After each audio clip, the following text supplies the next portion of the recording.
শেখ হাসিনাকে বিদায় নিতেই হবে। And today or tomorrow within short time she has to resign, she has to stop হার।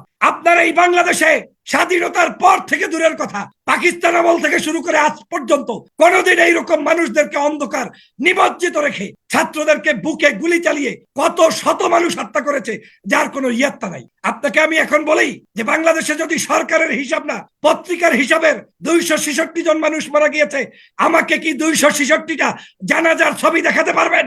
266টা কবর দেখাতে পারবেন? এই সরকার এত জুলুম করেছে যে যারা এই পত্রিকা বলেছে যাদেরকে মৃত্যু, তাদের জানাজা পর্যন্ত কোথায় হয়েছে, কিভাবে হয়েছে, কেমনে হয়েছে বাংলাদেশ জানে না। সাগর ভাই, আপনাকে অসংখ্য ধন্যবাদ। আমি মনে করি যে আজকের আমার পক্ষ থেকে স্যালুট পেতে পারেন এখানের একজন ব্যক্তি হাসনাত আব্দুল্লাহ, এবং তার পক্ষ থেকে সারা বাংলাদেশের যে সকল আমাদের এই ছাত্র বন্ধুরা, ছাত্রী বন্ধুরা দলমতের ঊর্ধ্বে উঠে আন্দোলন সফল করেছেন, বাংলাদেশের মানুষকে, ইতিহাসকে দেখিয়ে দিয়েছেন সামথিং ক্যান ডু, তাদেরকে আমার পক্ষ থেকে স্যালুট এবং ধন্যবাদ জানাই। আপনি জানেন যে একটু আগে আমাদের একজন ব্যক্তি বক্তব্য দিয়ে গেলেন, পরশ ভাসানী ভাই। বক্তব্য শুনলে মনে হচ্ছে যে কি পরিমাণ মগজ কিংবা ব্রেন পচে গেলে মানুষ এই ধরনের মন্তব্য করতে পারে যে আমাকে আন্দোলন আবার আন্দোলনের ক্ষেত্র বিশেষ টার্গেট করে তারপরে করতে হবে। পৃথিবীর কোনো আন্দোলন নাই যেই আন্দোলনগুলো আজকে বলা হয় এই বিষয়ে আগামীকালকের ওই একই বিষয়ে কোনোদিন থাকে না। সকল আন্দোলনগুলোর একটা সূত্র হয়, কিন্তু আন্দোলনে যখন আপনি বঞ্চিত হন, আপনাকে যখন জুলুম করা হয়, অত্যাচার করা হয়, নিপীড়ন করা হয়, তখন সেই আন্দোলনগুলোর বেগ আরো বাড়তে থাকে, বাড়তে বাড়তে একটা পর্যায়ে গিয়ে আজকের এই যে অসহযোগ আন্দোলন এসেছে, এটাও সেই একটা পর্যায়ের বহিঃপ্রকাশ। আমাদের এই হাসনাত আব্দুল্লাহ সাহেবরা বারবার বলার চেষ্টা করেছেন যে আমরা ক্লাসরুমে ছিলাম, যখন আমি ভাইস চ্যান্সেলরের রুমে গিয়েছি সামান্য আমার মার্কশিটের পরিবর্তন করতে, তখনই আমাকে বলা হয়েছে আমি হচ্ছি জঙ্গি, কিংবা হচ্ছি জামাত শিবির, কিংবা হচ্ছি কোনো আপনার নিষিদ্ধ ঘোষিত সংগঠনের সদস্য। সেখান থেকেই আমাদের শিক্ষার্থীরা তারা জেগে ওঠার স্বপ্ন নিয়ে রাজপথে নেমেছে। আজকে যারা আন্দোলন করছে, তারা আন্দোলন করেছে বৈষম্যের বিরুদ্ধে। তারা বলছে না যে আমরা বাংলাদেশে জামাত ইসলাম, বিএনপি কিংবা জামাত কিংবা জাতীয় পার্টি কায়েম করতে চাই। তারা বলছে আমার এই বৈষম্য দূর করে এমন একটা সুন্দর সুশৃঙ্খল বাংলাদেশ গঠন করতে হবে। কিন্তু আমরা রাজনীতিবিদরা আজকের এই আন্দোলনটাকে পর্যন্ত বোঝার মতো দক্ষতা, যোগ্যতা আমাদের হয় নাই। সে কারণে আজকের এই আন্দোলনকে বলছেন আপনারা ওনাদের সাথে বৈঠক করেন। আপনাদের কাছে লজ্জা হওয়া উচিত। জাতির বিবেকের কাছে কিভাবে জবাব দিবেন? আপনারা এই বাংলাদেশে স্বাধীনতার পর থেকে দূরের কথা, পাকিস্তান আমল থেকে শুরু করে আজ পর্যন্ত কোনোদিন এইরকম মানুষদেরকে অন্ধকার নিমজ্জিত রেখে ছাত্রদেরকে বুকে গুলি চালিয়ে কত শত মানুষ হত্যা করেছে যার কোনো ইয়াত্তা নাই। আপনাকে আমি এখন বলি যে বাংলাদেশে যদি সরকারের হিসাব না পত্রিকার হিসাবের 266 জন মানুষ মারা গিয়েছে, আমাকে কি 266টা জানাজার ছবি দেখাতে পারবেন? 266টা কবর দেখাতে পারবেন? এই সরকার এত জুলুম করেছে যে যারা এই পত্রিকা বলেছে যাদেরকে মৃত্যু, তাদের জানাজা পর্যন্ত কোথায় হয়েছে, কিভাবে হয়েছে, কেমনে হয়েছে বাংলাদেশ জানে না। এটা কি স্বাধীন দেশ যে দেশে আমার কবর কোথায়, মৃত্যুর পরে আমার ভাইটা কোথায় তাও জানে না কেউ? তারপরেও আপনি বলছেন বাংলাদেশে অসহযোগ আন্দোলন চলবে না, আন্দোলন হবে না। তা আন্দোলনটা হবে না, তাই হবে কোন চ্যাটটা হবে? বাংলাদেশে মানুষের সাথে অসংলগ্ন আচরণ করার মধ্য দিয়ে তো স্বাধীনতা টিকিয়ে রাখা যাবে না। আমার বাংলাদেশের স্বাধীনতা সার্বভৌমত্ব রক্ষার জন্য 1971 সালে যে চেতনাবোধ ছিল, সেই চেতনাবোধের জন্যই ছাত্র সমাজ রাজপথে নেমেছে। আমি তো এই ছাত্রদের চেহারার মধ্যে দেখতে পাচ্ছি যে আগামী দিনের বাংলাদেশ এই ছাত্রদের চিন্তা চেতনার ব্যতিক্রম যদি কেউ চালাতে চায়, ক্ষমতায় যারাই আসুক, তারা কিন্তু এই ছাত্রদের কাঠগড়ায় দাঁড় করাতে হবে, এবং তারা কিন্তু টিকতে পারবে না। অত তানিবানি মনে করবেন না। শিক্ষার্থীরা একটা আন্দোলন করেছে, আপনারাই বলছেন এই আন্দোলন যুগের শ্রেষ্ঠ আন্দোলন, অথচ আবার আপনারাই বলছেন এই আন্দোলন করে বেডরুমে গিয়ে আলোচনা করতে হবে। কিসের বেডরুম?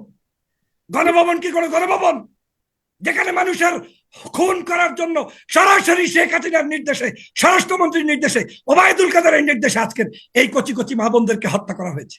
আপনি সাগর ভাই 15 দিন আগের টকশো গুলো দেখেন, 15 দিন আগের শেখ হাসিনার বক্তব্য, ওবায়দুল কাদেরের বক্তব্য, তথ্য প্রতিমন্ত্রীর বক্তব্য, এমনকি এই যে আদুবাই সাদ্দামের বক্তব্য দেখেন। তারা এদেশের ছাত্র সমাজকে ছাত্র মনে করে নাই, মনে করেছে তারা এক একজন মেষ পাল করার একজন কর্মচারী। তাদেরকে ঢাকা বিশ্ববিদ্যালয়ের ছাত্র মনে করে নাই, তারা মনে করেছে ওদের জোতা টানার চাকর নাকি আমরা।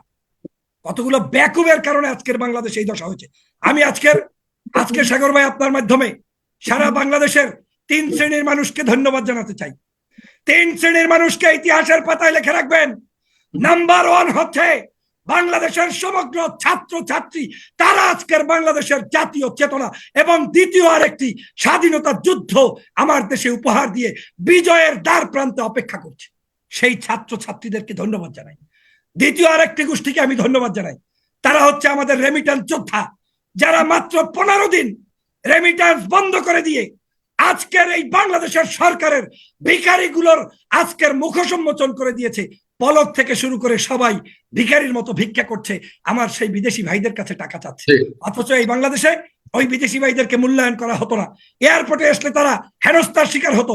আজকের ওই বিদেশি ভাইরা প্রমাণ করে দিয়েছে আমার টাকায় বাহাদুরি, আমার টাকায় গুলি কিনে হত্যা করা, এইটা আর বাংলাদেশে হতে দেওয়া হবে না। আজকের এই 2 শ্রেণীর মানুষ তারা আজকের এখানে নেমেছে।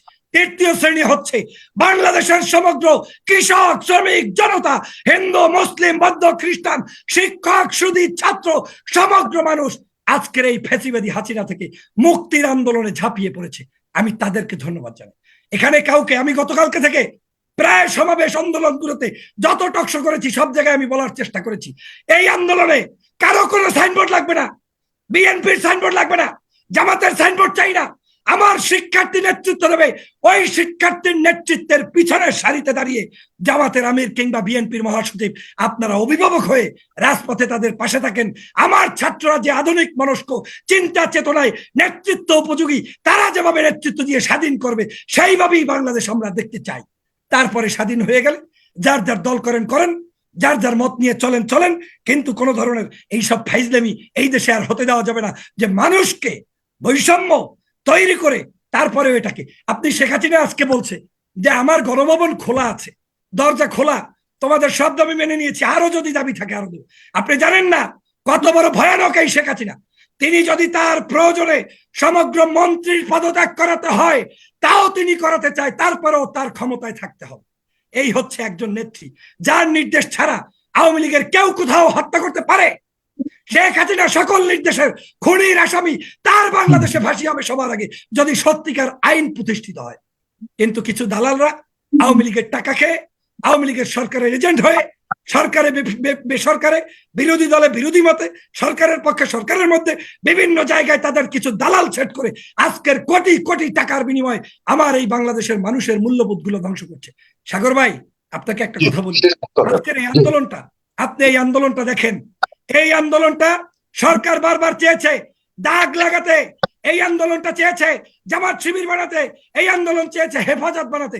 আমি হেফাজত, জামাত শিবির চরমনাই সবাইকে স্যালুট জানাই যে আপনারা কেউ আপনাদেরকে খোঁচানোর পরেও আপনারা এই ছাত্র আন্দোলনের সামনে গিয়ে তাদের কোন নেতৃত্বে আপনি অংশগ্রহণ করেন নাই।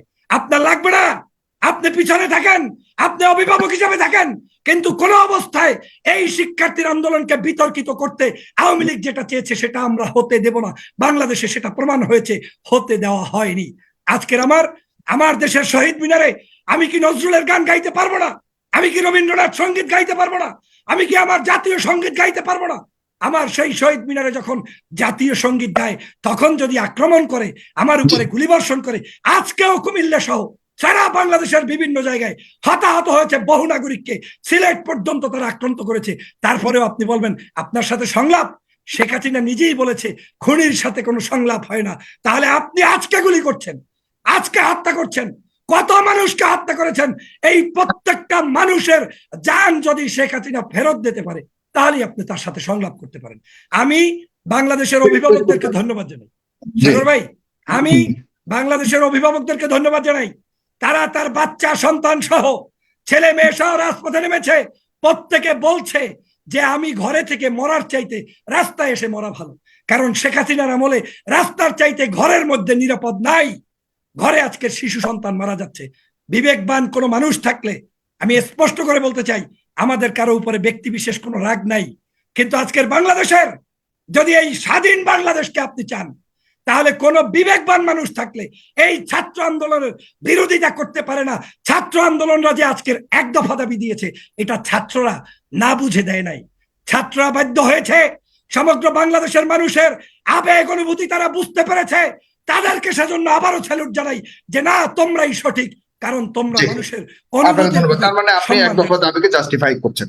যাও। অবশ্যই এই জি। এক দফা দাবির যারা বিকল্প পলাশ- ছিল না। যদি এই এক দফা দাবি তারা আজকের ঘোষণা না করতো, তাহলে সাধারণ ছাত্র জনতা তাদের নেতৃত্বের প্রতি অনাস্থা দিয়ে তারপরে আন্দোলন চালিয়ে যেত। ধন্যবাদ। কারণ সাধারণ ছাত্রকে গুলি করে ক্ষমতায় থাকবেন সেই স্বপ্ন বাংলাদেশে কোনোদিন হয় নাই, 52-তে হয় নাই, 71-এ হয় নাই, 24-এও হবে না। বাংলাদেশে কে কবে ক্ষমতায় আসবেন ধন্যবাদ। That is different issue. Sheikh হাসিনাকে বিদায় নিতেই হবে, and today or tomorrow within short time she has to resign, she has to stop her. আপনাকে ধন্যবাদ।